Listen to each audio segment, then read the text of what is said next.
Greetings. It's my privilege today to introduce our guest, Dr. Peter Honebein. I met Pete years before I came to Boise State. I sat in on one of his ISPI presentations. It was so cool to find a business person who was using a cognitive apprenticeship and in a university setting. It's always good to find kindred spirits. I've since followed his work, and I was delighted when he joined us at Boise State. I'm so glad to have him here with us today. During our hour together, Dr. Honebein will discuss his recent ID project with Darryl L. and Associates and the Monterey County Team. This work won ISPI's 2016 Award of Excellence. He'll also disclose what he actually does when he wears his ID hat. He'll share what IDs typically do on the job. He'll also answer your questions. Pete, we're delighted to have you with us today. Great. Thank you, Steve, and welcome to all the Boise State instructional designers. The presentation that I prepared for you today is primarily one of photographs, because when Steve contacted me and he said, well, can you do something about the day in the life of an instructional designer?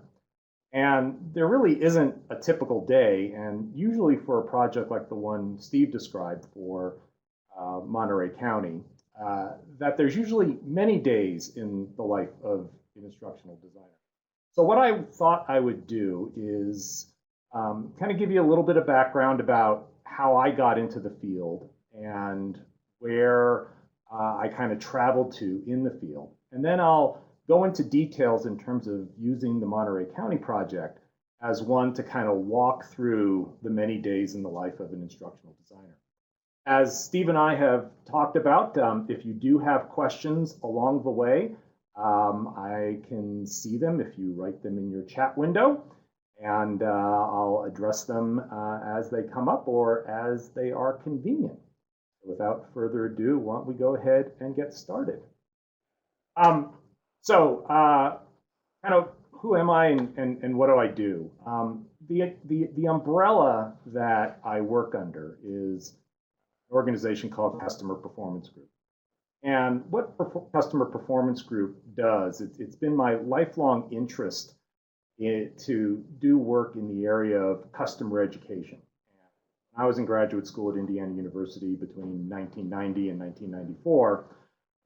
That was really my focus. And not only did I take instructional design classes, but I also took classes in the School of Business in marketing and consumer behavior, entrepreneurship, and things of that nature. And ultimately, as I learned about the whole human performance approach, I kind of blended those two things together.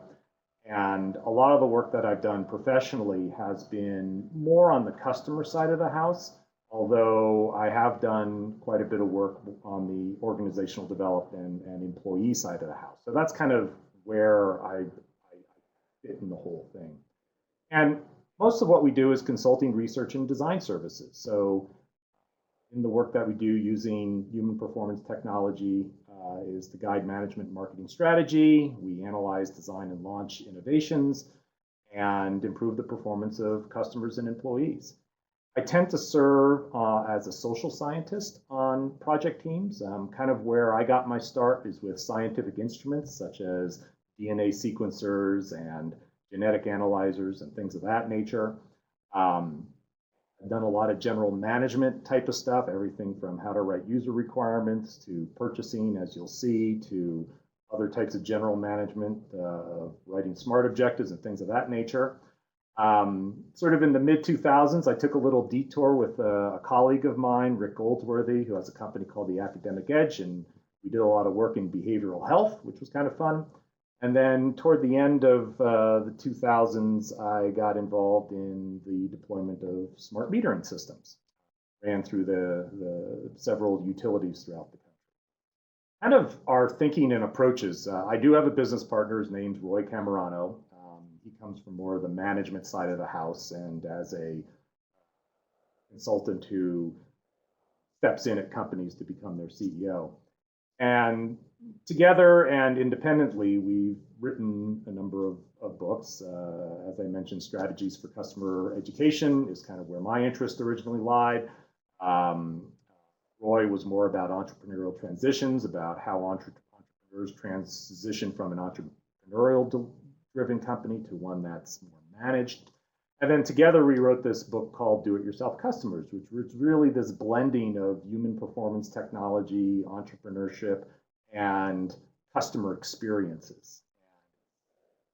A lot of fun to write, and kind of really where my heart lies in terms of the type of work. And then I've been teaching since 2003, both at Indiana University, Boise State, and for a while at the University of Nevada, Reno, with a whole variety of classes in marketing, customer experience, human performance, instructional design. So how did I fall into this particular field? Well, when I got out of college, I went to work for an advertising agency and then moved from the advertising agency to a graphic design firm.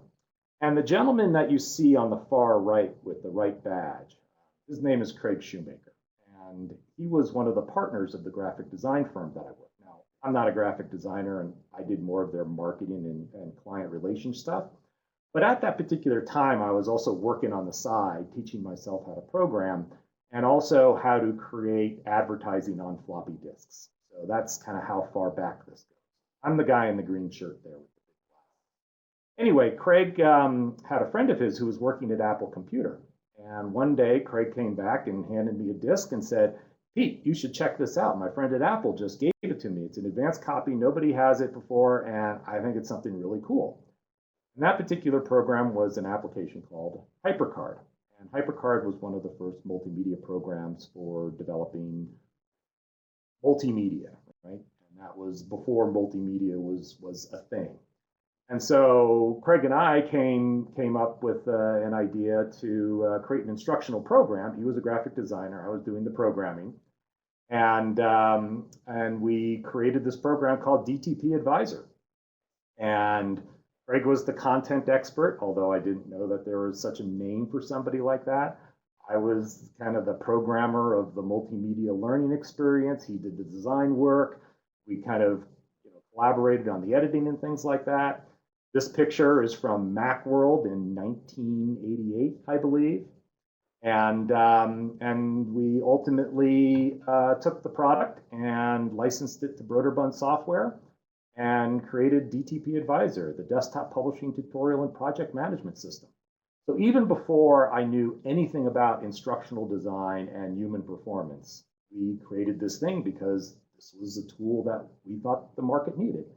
It sold about 5,000 copies. We made a little bit of money from it, but it really opened up the doors to a lot of different interesting projects, and is really what introduced me to our field of instructional systems design, because my product manager for this product, Joanne Bealey, she got her master's degree in instructional design from San Francisco State. So ultimately, when I had to decide what I wanted to do in terms of either going down the computer science route or more of a design route, I talked to Joanne. She connected me to the department chair at San Francisco State. He looked at this and other work that I was doing and said, I teach students to do this stuff, what you're already doing. If you're interested in this field, go get a doctorate at Indiana University. What happened and where I went. So in the instructional design work that I do, when I was at Indiana University, it was very focused on this idea of constructivist learning environments. I studied under a gentleman named Tom Duffy, who was one of the real drivers in the field for the whole constructivist paradigm, along with Don Cunningham and David Jonasson and others in that particular field. And as I kind of developed my career, it was all about the creation of learning experiences along the lines of more of that constructivist approach. I am more of an eclectic designer, meaning that I'm not anymore a dyed-in-the-wool constructivist. And I embrace behaviorism and program instruction and cognitive approaches and social learning approaches and things like that as part of learning theory. But constructivism is sort of the hub that I design around. And where we've applied this approach is in a number of really interesting projects. This particular project right here was also an ISPI award winner with my colleague Darryl Sink. And it was designing a whole learning experience, not just one class, but 36 different classes that basically formed a new brand for Learning Tree. And the brand was called Reality Plus. And the idea behind Reality Plus was to design learning experience that got learners into that the experience drove them to feel like that they were actually working on an actual project within the structure of a classroom. And so for the very first class, which is, there's some images that you're seeing here, the very first class that we did as a test of the concept was for writing user requirements. And so we had a subject matter expert, and other members of the team, and to kind of create that experience, and what we were really looking for is how do you make something compelling? And what we determined through our research is that, well, you make compelling learning experiences by having a task that is a really cool task. And in one of the other classes that I taught, I had a student of mine who was painting houses and painting interiors for his summer job. And he was brainstorming products and stuff like that and said, you know, what if there was some type of paint that you could just paint on the wall and apply some type of electric current to it and be able to change the paint on the wall through your computer? And thus was born the Chameleon Project. And that was the project that formed the foundation behind this constructivist-based learning experience structure for designing instruction. So if you see the pictures along the top of the screen, there's, it shows how different colors would be applied to the wall and things like that. So we have a question from Lucy. I'm totally new. Can you tell me the basic points of constructivism I need to know for the purpose of my presentation? Yes, I can. So what constructivism is it's a learning theory, but from a instructional design perspective, what we're interested from a constructivist approach is how we embed learning in the social context and how that social context connects to the idea of what are called authentic activities. An authentic activity is an activity that a learner engages in that has complexity and nuances and basically blends all 4 learning domains in terms of cognitive, affective, psychomotor, and interpersonal into an entire learning experience. So that authentic activity is like what you would do on the job. The context is safe. It relies on using multiple modes of representation. And what we mean by multiple modes of representation is media. As you can see in these pictures here, we use photographs in the class to illustrate what's going on. We have lecture with slides. We have group activities using whiteboards and Post-it notes to do brainstorming and analysis of objectives.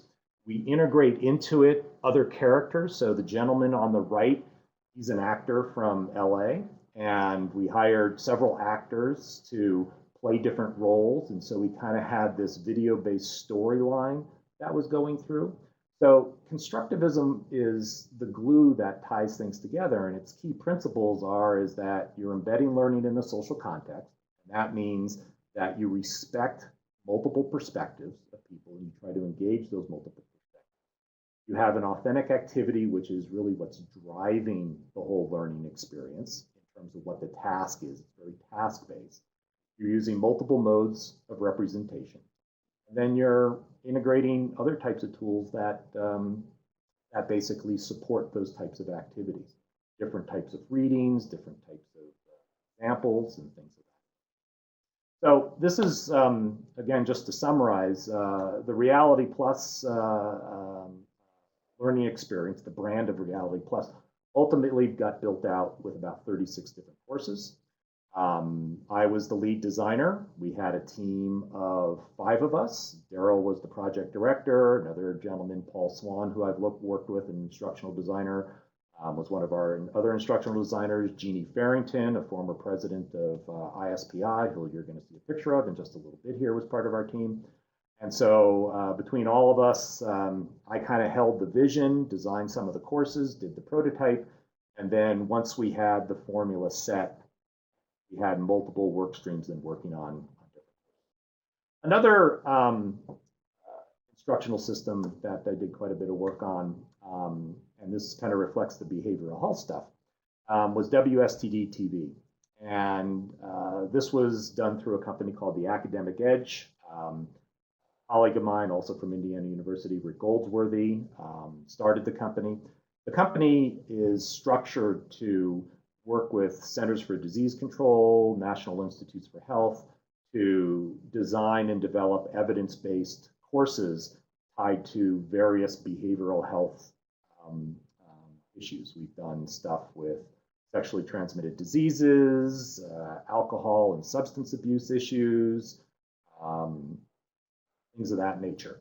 And what WSTD is, it's a pretty robust learning experience that is intended for middle to high school kids.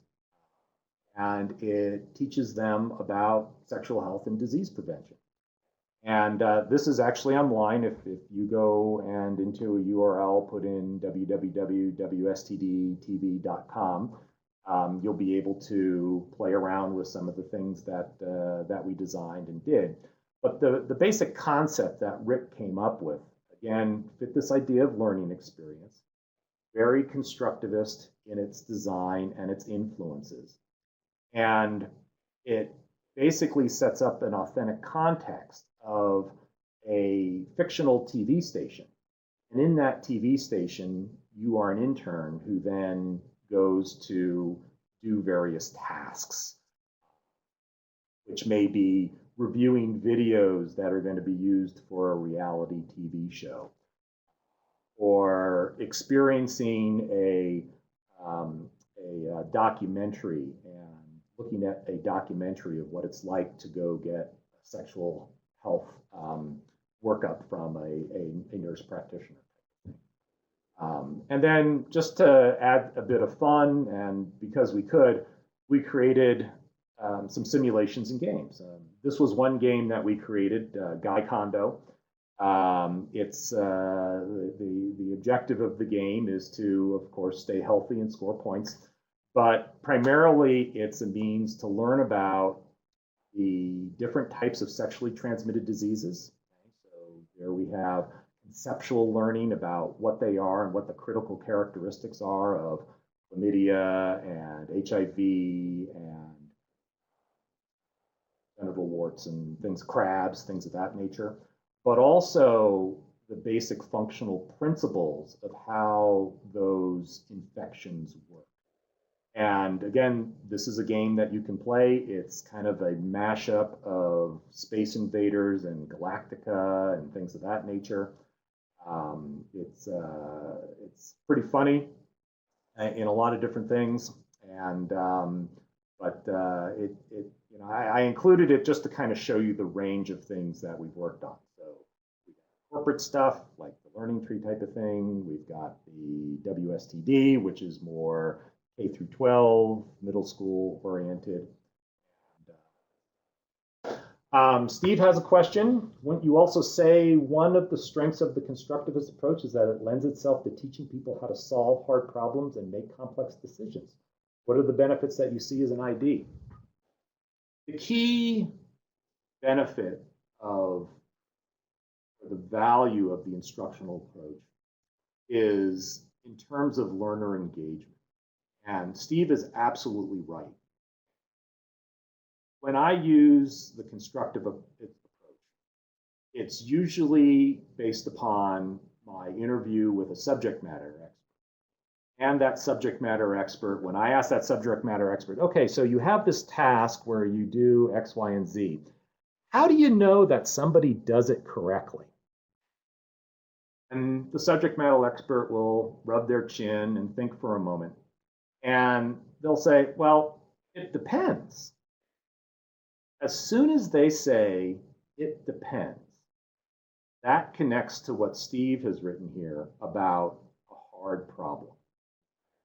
Because when you have a standard of performance, so I'm assuming all of you have had some exposure to writing performance-based learning objectives and things of that nature, where you have conditions, action, and standard performance. When you have an it depends type of standard of performance, we would never write that into an objective. It's a signal to say that, this is a pretty complex problem. This is a hard problem to solve. Because being able to clearly define what makes something good, to be able to give your learners a vision of what the end state looks like, is going to be very challenging. And because it is ill-defined, it also means that there are multiple pathways that learners can take to get to the same type of outcome, get to the same result that would be considered reasonable, and that an expert would look at and go, yeah, that would work. And John, you have something different. So yeah, that one would work too. So that's kind of what the benefit of constructivism is really toward those hard problems. The downside of a constructivist approach, when you look at instructional theory, and instructional theory has three components: effectiveness, which means does it meet the learning objectives? Efficiency, meaning that it doesn't cost all that much or take all that much time to develop. And appeal, which is did they like it? What the constructivist approach sacrifices is that efficiency. It takes a long time to develop. It is usually very resource intensive. It has to undergo pretty significant formative evaluation in terms of testing before you're ready to release something. And but on the other hand, it's very effective for those hard problems. And from our experiences, people really love it. Satisfaction scores that we get from following that particular type of approach are typically very high, and you're going to see that toward the end of the presentation here. So as I've kind of, over the past 20 years of practice and looking at different influences of instructional design, I've kind of come up with what goes on in Pete's head with regards to how he goes about doing design. And the way I represent it is through something called the learning experience canvas. And what I try to do as a designer is I try to balance the rational side of things and the emotional side of things. And on the rational side, we have vision. That is, what's the mission of the learner? What's the problem that they're solving and things like that. Access is, what are the procedures and policies and other things, information and things of that nature that drive the whole learning experience, even including the back office stuff. Because I'm a firm believer that the instructional designer is responsible for the entire show. You're like the director of a theater production. You got to make sure that everybody's on cue and everything works the first time the right way. Incentive is, how do you incentivize people to participate in the learning? And then the left-hand side of expertise is the rational stuff. On the emotional side, what we're really playing with there is, what are the things that tickle people's emotions? How do we get them engaged and involved? And so you have things like nuances, which typically reflect the five senses: sight, smell, taste, hearing. Things like, if we have a simulator of a helicopter for military training, do we integrate smells of diesel fuel to simulate, or aircraft fuel, jet fuel, to simulate what a fire might feel like if you're flying around? In role, what we're looking at, what role the student plays. Are they just the student, or are they playing a fantasy role like Guy Kondo and putting themselves in their shoe? Or are they playing more of a technical role like a user requirements analyst, like we did for the learning treatment? Entertainment is, are there entertainment components to it, whether it's live or recorded? And then ultimately at the bottom is the type of relationship that is going to be between the course and the learners, the instructor and the learners, and things of that nature. So really what one does is kind of finds the best balance between the rational side and the emotional side. And I have a job aid for this, and I'll send one to Steve, and he can. I'm going to just pause for a moment here because we're going to make a transition to the next part of the talk. So if there's any questions up until this point, I'll just wait for a second, see if there's anything. If not, then we'll continue forward. Could you also share some examples of where you've used the learning? So the learning experience canvas was used not in this form, but the basic principles of it were embedded into the Learning Tree Reality Plus program. They were also part of the WSTD program as well. And we explored all of these things. And after those projects, that's kind of what brought this together. Because as I mentioned before, it was a model that we had in our heads. And then ultimately, when I finally got some time, I was able to say, okay, here's what it is, and here's how it should look. But what you'll see, for example, in Guy Kondo is various nuances, from the way we've designed the cartoon characters for the different STDs to make them more memorable, to the type of music that plays in the background, from the vision and the task of the learner all the way to the type of entertainment components in it. Everything works in harmony. And one of the ways that you do is you use this canvas to be able to accomplish that. I've also used the canvas in workshops where I'll have somebody, for example, at ISPI or at a training magazine conference, where in teaching how to use the canvas, I'll just ask somebody, okay, tell me what your instructional problem is, or what your course goal is, or something like that. And then starting with a course goal, we'll break out Post-it notes and things like that. I'll project the canvas on a wall, and we'll just start brainstorming what is happening in each of those boxes. And again, in the information that I'll send to Steve, we'll give you some additional. So let's move on. So now I'm going to transition into the Monterey County project. And this is our team. Darryl Sink is on the left there. Darryl and I go way back. He got his doctorate at Indiana University back in the 70s. I originally met him in 1993 when I was a graduate student. And when I was finishing up my doctorate and then transitioned into it, I started doing work for him as a contractor consultant.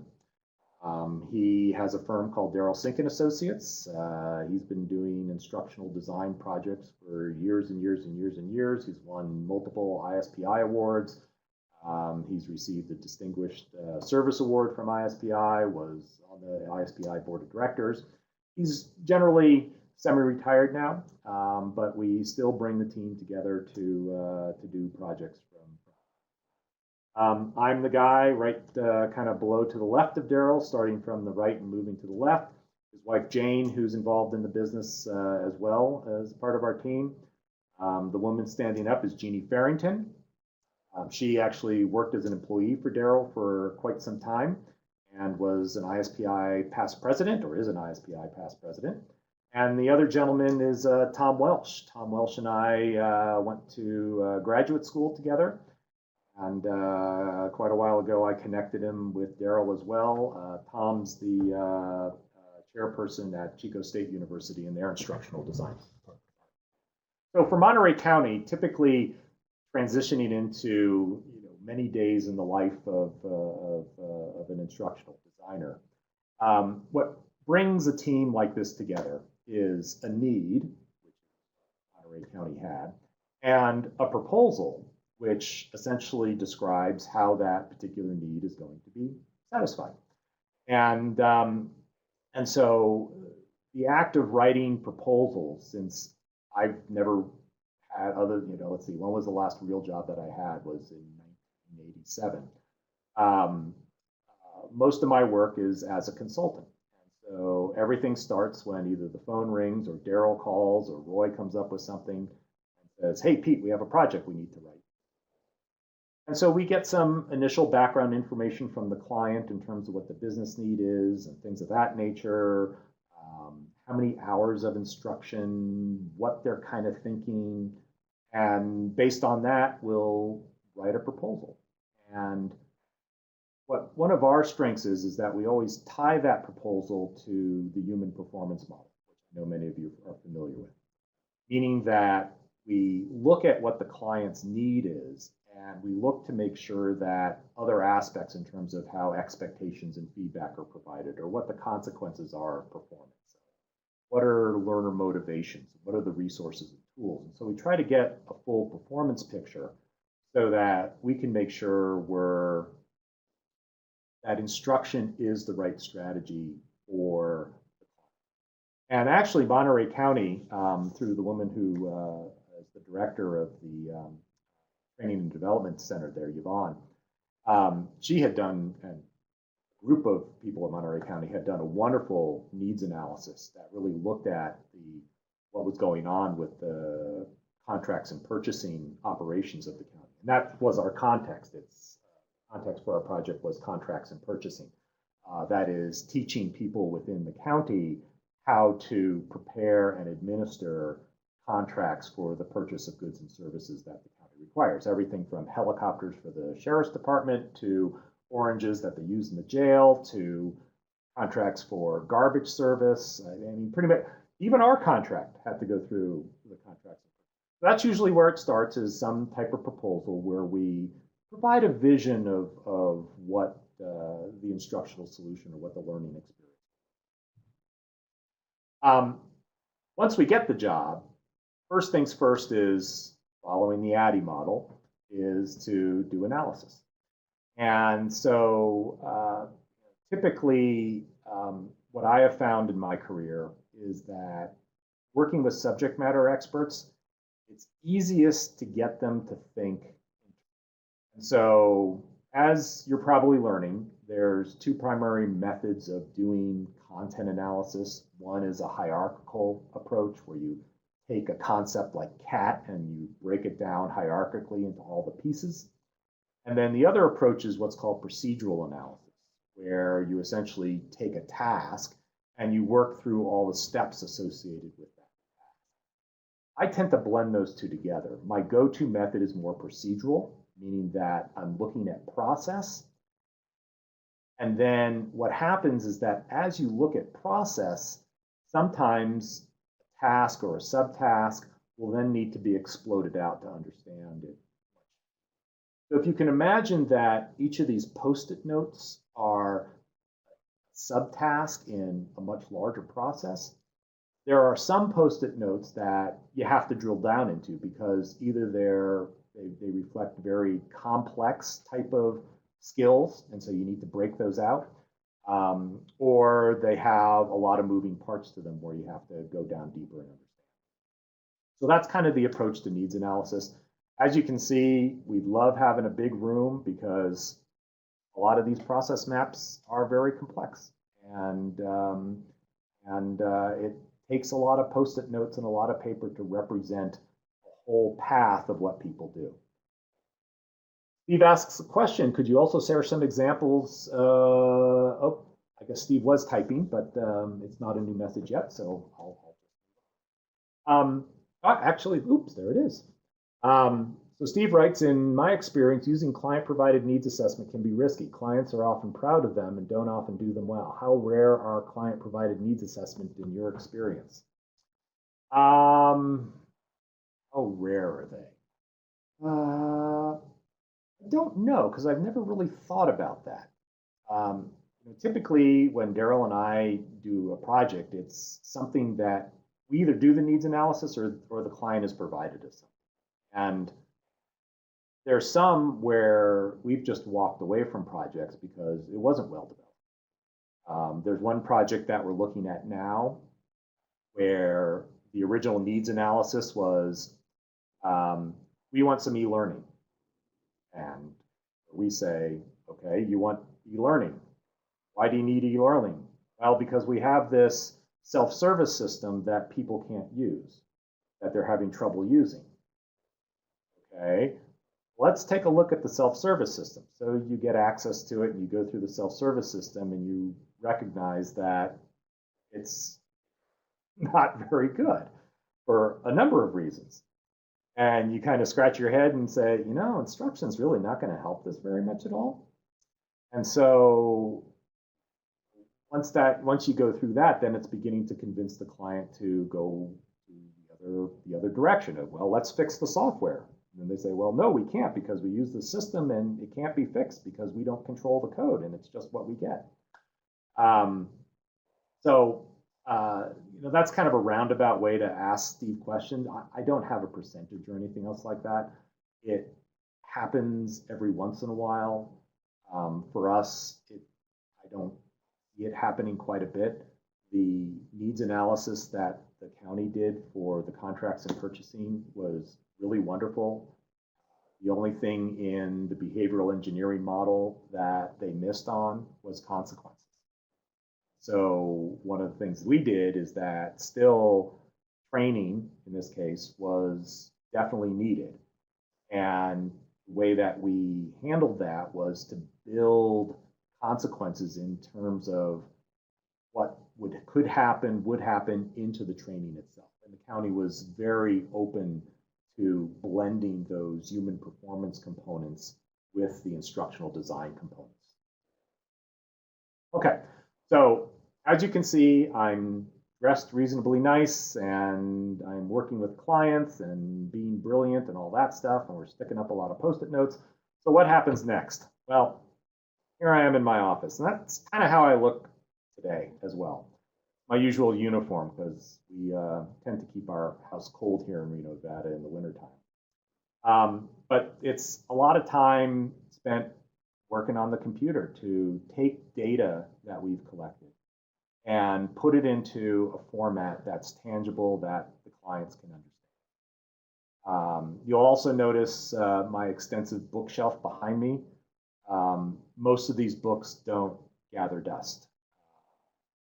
I'm continually going back to certain books about instructional theory and instructional design models and things of that nature for inspiration, for additional ideas, things of that nature, just because I've got too much stuff in my head and I've got to go back to books and look to see what additional gems and jewels that they have, or to remember something that I've forgotten. So I strongly encourage you to maintain a good library of works that you find inspirational. My inspirational works cut across many different domains. They're not just instructional design. They include user interface design, design thinking, change management, human performance, marketing, customer experience design. I've just looked at all of books now, emotional design, influence and persuasion, behavioral economics. So it's, as a designer, what you're doing in crafting learning experiences is trying to cross the boundary of domains, meaning that the instructional design literature isn't the only literature that drives how creative you are. You have to look to other places to really come up with creative ideas. Having a good set of literature, my connections to the university, and everybody who's on this presentation's connection to the university, you have access to scientific journals in our field. So all those resources come into play. But ultimately, I do have to get out of the office, and so when problems become a little too hard, I run up the hill from where I live, which is down in the clouds there, and take my wife and friends out, and we go ski for a while. So it's not just all about doing instructional design and things like that, but it's living a lifestyle for having a lot of fun as well. But ultimately, you have to deliver something to the client, and this is what one of my deliverables look like. After I do content analysis, I take all those Post-it notes, I synthesize them, and I re-represent the process. And then I add notes, which which is all the red marks that you see in there.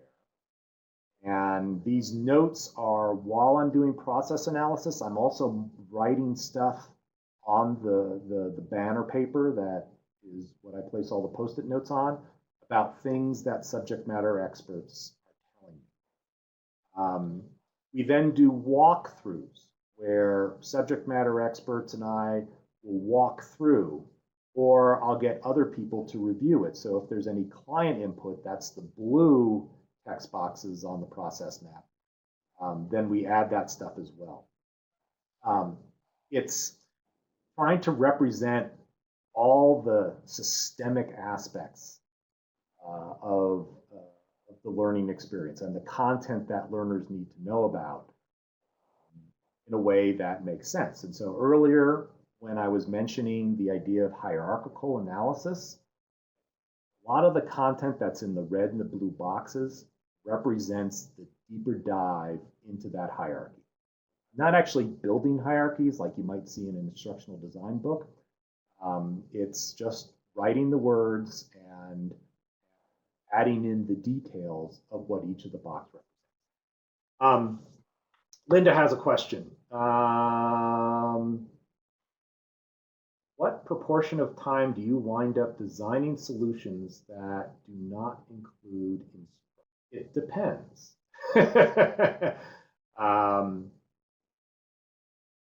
These days, I don't design too much instruction. I architect a lot of it, and other people do a lot more of the development stuff. If you asked me this question 10, 15 years ago, I'd say probably about 50 to 60%. And then the other part of the work is kind of everything else that falls into human performance. When I was doing smart meter stuff, most of it, say 80% was more HPT work, and maybe 20% was instructional design. And then Linda's other question: do you and your clients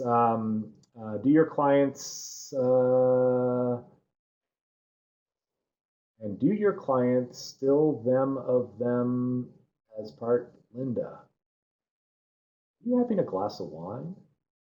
Let's see. Make out. I guess what Linda's question is about is in terms of language. Are they comfortable with performance lingo? To tell you the truth, with clients, I don't use performance lingo or any of our jargon. What I have found is that simple terms, simple, straightforward explanations of things, even with clients, them to interpret, unless they're clients who understand our field, but the director of a contracts and purchasing organization, learning objectives, yeah, they need the gist of it, but you can't give them a full-blown performance objective with condition action standard of performance. They're just not going to get it.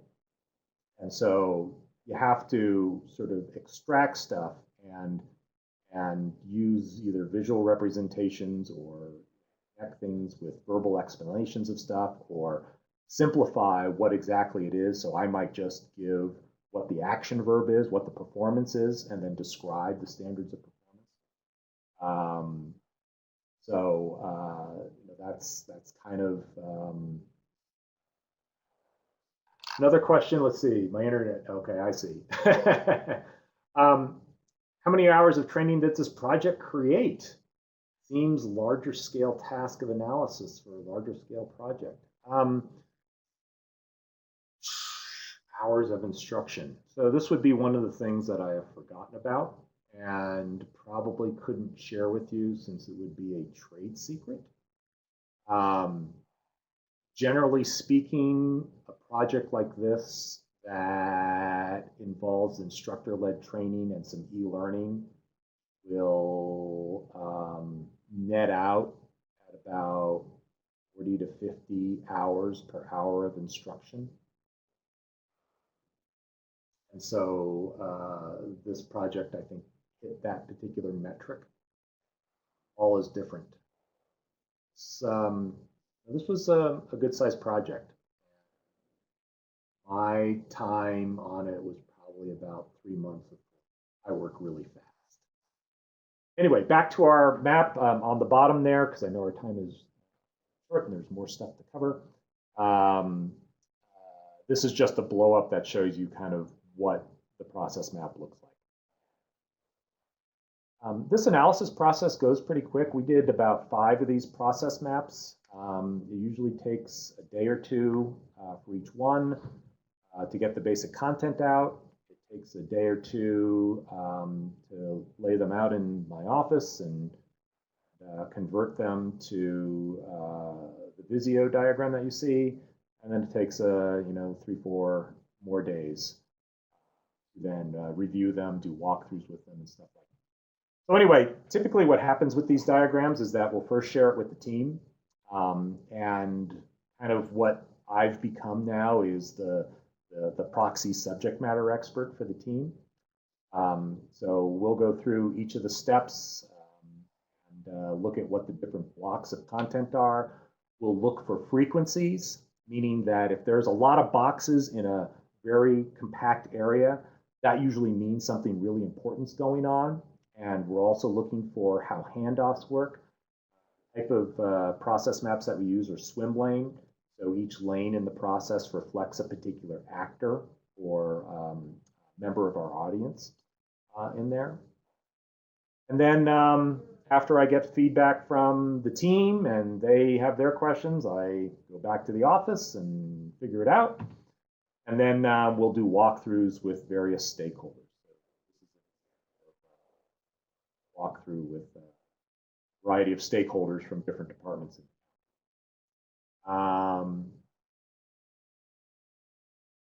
Okay. So Steve wasn't asking for development ratios. How many total hours of training did our group provide to the client? That's coming up on a slide here, Steve. But it was, I think, about 26 hours of instructor-led, and then another 4 hours of e-learning, and then a set of SOPs as well. And you're going to see what the curriculum is here and kind of how all that was put together. And then after I get feedback from the various stakeholders back into the office, wash, rinse, repeat. And essentially, what you're seeing here is that this whole front-end process is a funneling process.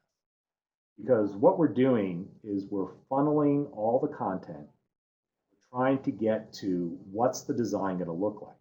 As I mentioned before, we've already created a proposal, right? And in that proposal, we hypothesized what the system, what the learning experience might be and what it's looking like.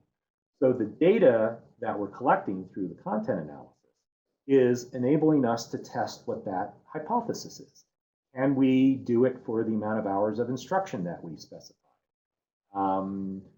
Do the structures that we think based on what we saw in the needs analysis still work for us? So everything that we're doing here, and as you'll see it continues, it's like one big giant funnel that we just keep on funneling and making things in smaller and smaller and smaller representations.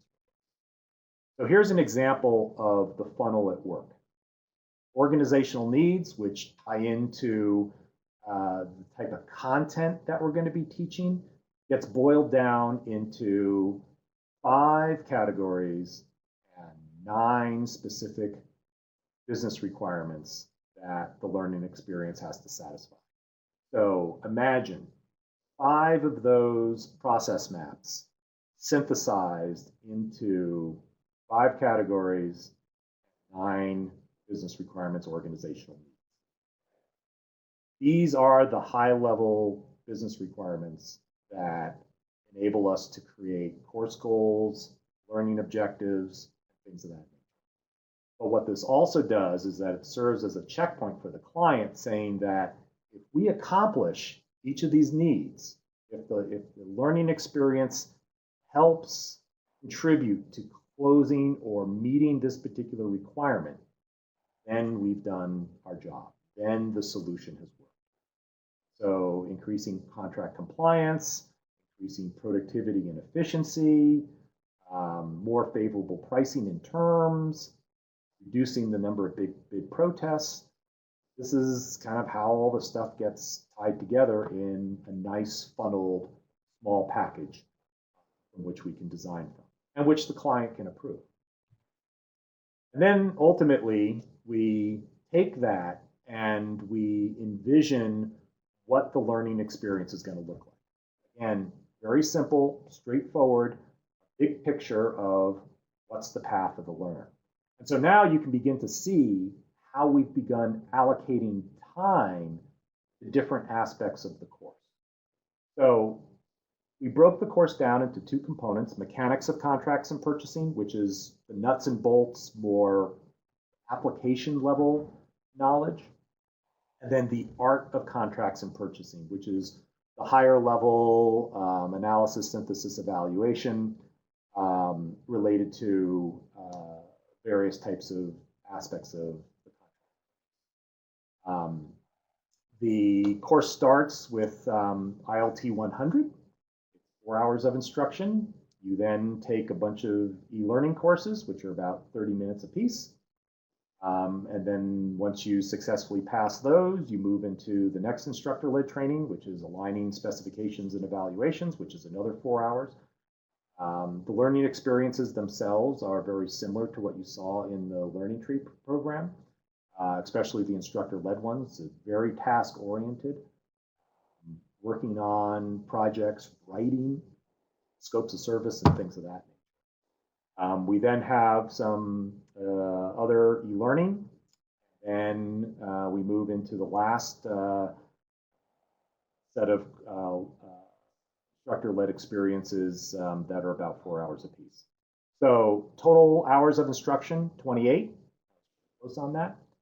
And this is kind of what the learner's path. This is a curriculum map for what things look like. So Lucy has a question. How did you structure feedback from stakeholders so that it was productive to you? So the way we structured feedback from stakeholders was in 3 segments. And this is based on how we classified the stakeholders. So our first level stakeholders, our first primary subject matter experts, were people who worked in contracts and purchasing.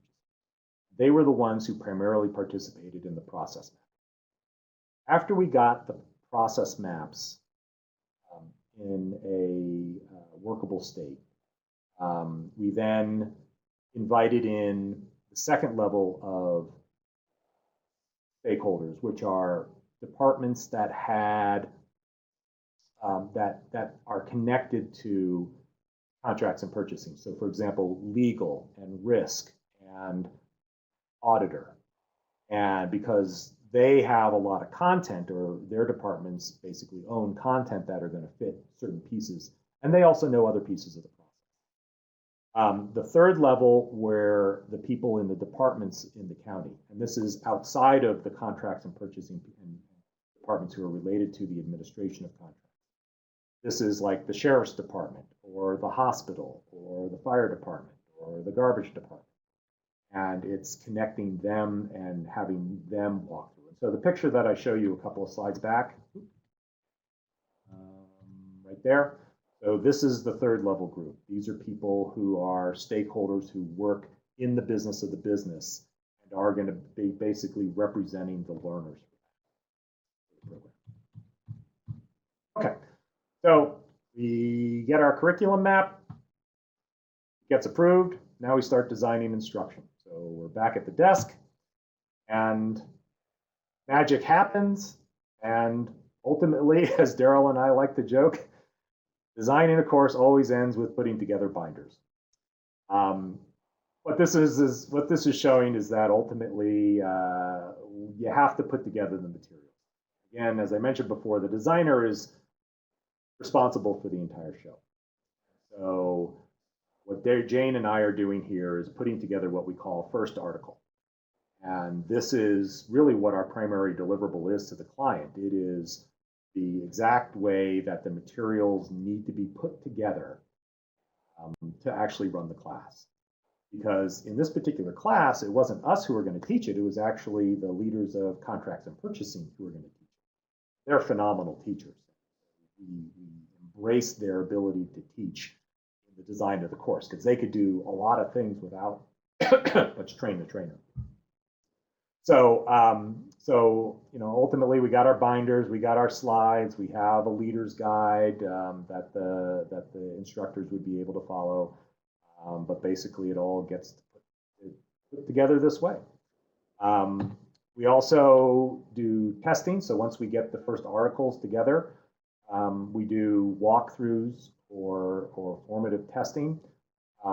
Because it's very difficult to get a sufficient audience, what we've started doing is more of walkthroughs of content with members of the target audience, basically not teaching everything, but walking them through and then trying out and testing some of the activities that we are not confident will work with them. And so it's sort of an expedited way of formative evaluation. For all the e-learning stuff, we test usually the first articles or prototypes. And once we develop the basic format and structure, basically the cookie cutter for it, we just replicate that for the other. And then we will test them as well with learners, usually one or two, make sure that the content will work. The gentleman who's there actually is one of the contracts and purchasing people who's both a learner and a subject matter expert, but going through helps us catch any other types of. Once we get feedback from that, the office, making fixes, changes, editing, things of that nature. And then ultimately, the client runs the classes and you get results. So the client here was a wonderful client. They were very attuned to wanting to track measurable results. So after we did the very first part of the content analysis, we delivered a survey to the population. This would be everybody within the county who has something to do with contracts. The N is 157. And we set up this survey to be able to do pre-post testing to where we got a baseline. And then from that baseline, we're able to then survey a year out. So how it worked is that we surveyed in March, which is when we started the project. The first courses were taught at the end of summer 2014. They put about 157 people through those courses. And then we waited 3 months and then surveyed again. And so that's usually how, so what you're seeing here is essentially level 3 evaluation. There is level 2 evaluation and level 1 evaluation in the project. We do collect smile sheet survey from the class. There are tests in the class and we collect the data for that. And then we did for this particular course a level 3. So the level 1 is on the upper left there. This is satisfaction measures relevant to the job, effective instructor, helps me do the job better, strongly recommend on a scale of 5, where 5 equals strongly agree. We're cranking. The one at the graph at the bottom right, this is a level 3 analysis. And this is based on a baseline measure collected a year previous. And what the bars are showing you is average improvement. Moving on, sort of the end of my presentation is that ultimately through this data and other data that we collected, Darryl and I and the team and Monterey County were interested in submitting it for an award. We all thought it was a good and well-formed project, and relationship between the client and Darryl Sinkin Associates and our team was fabulous. It's just, there's been maybe a handful, 5 projects that I've had in my career that are ones that really stand out, that everything just worked in terms of client relationship, results for the client, the team, and things of that nature. And Monterey County is definitely, not only did it win ISPI award, but Monterey County has submitted it to several contracts and purchasing organizations. So at this stage in the game, I think the count is about 4 total awards through various organizations on the design. Very spectacular ride. The course is still being taught. And I haven't gotten any phone calls from the client saying, hey, this doesn't work, which is, again, I think one of the best measures of the quality of work that you do is that there aren't any fixes afterwards. You get it right and done and you stick it. So anyway, that's kind of what my story is. I hope that what this is showing you a bit of is the type of work, the influences that I have, a bit of an insight of what happens in many days in the life of an instructional designer. Again, this project was over a 3-month period. Our team size was 5. 3 of us, myself, Tom, and Jeannie, doing the instruction. I did all the instructor-led stuff. Tom did the learning. Jeannie did all the standard operating procedures. Darryl made sure everything worked and guided us with his philosophy of instruction, and Jane made sure all the administrative stuff. So with that, I know that we're at the end of our time. I think Steve had some additional time, but if you do want to open up the audio channel for us to talk a bit, I do have some time to answer some additional questions or provide some additional details as best I can. I've opened up mics if anyone wants to ask a question directly. It's nice to see a large-scale curriculum map. I'm curious, where did you learn how to build one? It was something that we made up all the way back for the BTP Advisor. I guess that's my point. You know, the little I know about how to do that, I learned from my boss and mentor, Deborah Stone, and Deborah learned it from putting together large-scale training contracts for the Army at Fort Huachuca. Mm-hmm. And it seems that the people who know how to do that learn it kind of at Texaco Tech. You know, they learn it in the workplace. They learn it by having to do it. They learn it, you know, in an informal apprenticeship with others. Yeah, the idea is, I mean, it goes back to that funnel diagram that I showed. Yes. Is that, you know, it starts with 1,000 Post-it notes, and you've got to synthesize those 1,000 Post-it notes into something that makes sense. And then you have to represent that to clients or bosses or stakeholders or subject matter experts in a way that they can get it real quickly. So it is just this continual funneling and levels of abstraction where I'm a big fan of the rule of 7 plus or minus 2, which is the contents of short-term memory that George Miller in the 40s discovered through his research. And so everything that I try to do and everything that you should try to do as instructional designers should always focus on 7 plus or minus 2, 7 plus or minus 2. If you've got a list of stuff and it has 15 items in it, chunk it to break it in. If you've got a procedure that has 20 steps, too many. Break it into one procedure of 7, another procedure of 5, and another procedure of, what would be the math? Oh, instructional designers don't know how to do math. But you get the point. You get the point. So William, you're very welcome. Lucy, you're very welcome. You're very welcome, Patrick. Yeah, it is nice to look behind the curtain. A lot of the work is done in a quiet room.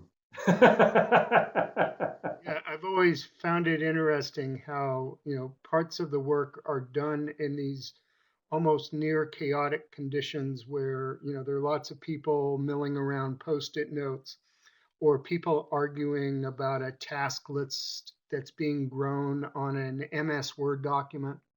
And you've got these points of lots of people, lots of stuff going on, and then, you know, it changes and suddenly it's, you know, people, you know, working at computers and then, you know, sometimes coming together.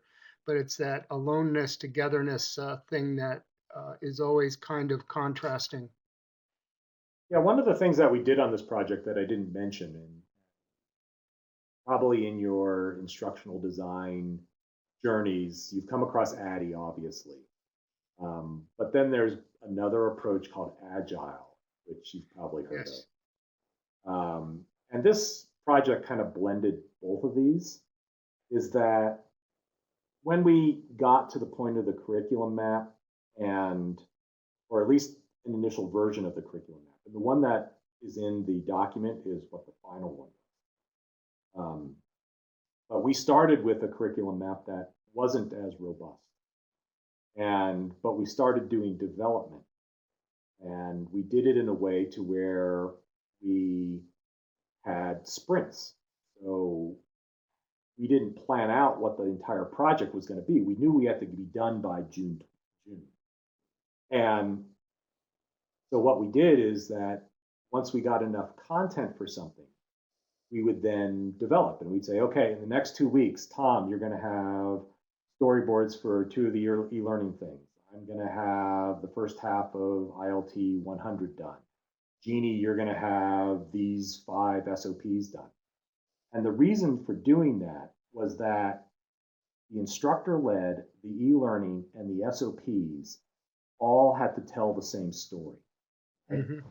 We couldn't just let Jeannie run off and do all 50 SOPs and Tom to do all 80 learnings and me to do all hours of instruction. Yeah, it would create a Frankenstein problem where the different piece parts don't fit. Right, and then you start getting the SOP says this, but the course says this, and the e-learning says this. So we would do these sprints in 2 weeks to where we would develop, everybody would do their parts, and then we would bring it all together into a sub-deliverable. And then we would resolve all the discrepancies, and then we would pick the next batch of stuff that we would work on, and then 2 weeks on that, and then review and go from there. So it's not the traditional Agile way. I mean, it has that, or how is Agile described? It's adaptive versus, what are the 2 words, Steve? It's an adaptive approach versus specified or required, but I don't remember the right word. There's a terminology for it. But anyway, Agile is more of adaptive and predictive, and ADDIE is more predictive. So we were definitely more on the side of being adaptive in our design. Okay, if there's no further questions, Steve, good to call it a night? I think we get to call it a night. And thank you so much for sharing your expertise with us.